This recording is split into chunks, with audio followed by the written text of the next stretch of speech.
Halte 21, l'attestation de foi de Pharaon. À propos des magiciens de Pharaon, il a dit qu'ils soient exaltés. Ils déclarèrent: nous croyons en le Seigneur des mondes, le Seigneur de Moïse et d'Aaron. Sourate 7, versets 121-122. Dans le Coran, par ailleurs, il rapporte qu'ils soient exaltés les paroles suivantes de Pharaon. J'ai cru qu'il n'y a pas de Dieu sauf celui en qui ont cru les fils d'Israël, et je suis d'entre les soumis. Sourate 10, verset 90. Les magiciens, dans leur profession de foi, ont ajouté Moïse et Aaron, sans s'en tenir seulement au Seigneur des mondes, car on exigeait d'eux la confirmation de la mission de Moïse et d'Aaron, qui y apportait des obligations et des interdictions, s'ajoutant à l'attestation de l'unité. Lorsque quelqu'un, en effet, est concerné par la mission d'un envoyé, quel qu'il soit, l'attestation de l'unité n'est pas à elle seule efficace, si elle n'est pas accompagnée de la foi en la mission de l'envoyé et l'obéissance à celui-ci. Il lui est certes demandé de proclamer cette unité lorsque l'envoyé lui dit « proclame l'unité », mais il ne s'agit pas ici d'une simple reconnaissance de l'unité absolue. En mentionnant Moïse et Aaron, les magiciens confirment les missions d'envoyer de ceux-là, tout en incluant la proclamation de l'unité. Cette dernière, dans ce cas, revient à les suivre tous les deux et à se conformer à eux pour ce qui concerne la doctrine de l'unité et le reste. Mentionner Moïse et Aaron revient implicitement pour eux à dire « Nous ajoutons foi en le Seigneur des mondes à cause de l'ordre de Moïse et d'Aaron ». C'est en cela qu'ils trouvent leur salut. En effet, la reconnaissance de l'unité divine dépouillée de la foi en un envoyé ne sert qu'à celui que les circonstances n'ont pas placé sous la dépendance d'un envoyé, comme Zaïd ibn Amr ibn Nufayl et ses semblables. Du même ordre est la parole de Pharaon « J'ai cru qu'il n'y a pas de Dieu sauf celui en qui ont cru les fils d'Israël, et je suis d'entre les soumis. » Ces derniers désignent en fait Moïse, Aaron et ceux qui les suivaient. Il s'agit là d'une proclamation de l'unité divine, d'une reconnaissance de la mission d'envoyer de Moïse et d'Aaron, incluant une soumission à ce qu'ils ont rapporté. Ce ne fut pas la foi du désespoir, car Pharaon avait été témoin du miracle accompli par Allah, qu'il soit exalté, en faveur de Moïse, et avait vu directement comment la puissance de Dieu avait asséché la mer. Il ne désespéra pas d'obtenir pour lui-même le même miracle en croyant en Moïse et Aaron, et Allah, qu'il soit exalté, énonce clairement que Pharaon eut une foi parfaite puisqu'il dit dans le Coran « Maintenant alors que tu étais rebelle avant ». Il ne lui reprocha qu'une chose, c'est d'avoir tardé à le croire. La rébellion de Pharaon, en fait, ne tenait pas à une méconnaissance de la mission de Moïse et de sa véracité. Son désaveu venait seulement de la haute opinion qu'il avait de lui-même, alors que dans son fort intérieur, il savait. D'ailleurs, à propos de Pharaon et de son peuple, il déclare qu'il soit exalté. Ils les nièrent, nous signe, injustement et par orgueil, alors qu'il les avait reconnus avec certitude. Sourate 27, verset 14. L'argument le plus fort qu'oppose celui qui affirme contre nous que la foi de Pharaon n'a pu être agréée de Dieu est sa parole qu'il soit exalté, et Allah le saisit du châtiment de l'au-delà et d'ici-bas.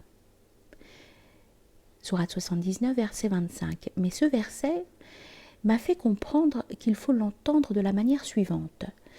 Dans la noyade furent réunis les deux châtiments pour Pharaon, de telle manière que par la suite, il n'eut pas à subir le châtiment de l'au-delà.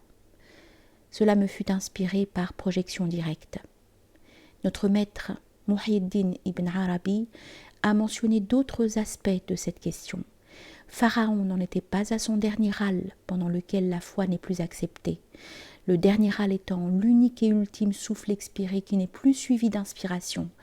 Mais Pharaon eut l'occasion de prononcer beaucoup de paroles après sa profession de foi, selon ce qu'Allah dit de lui dans le Coran, et Dieu lui-même lui parla beaucoup.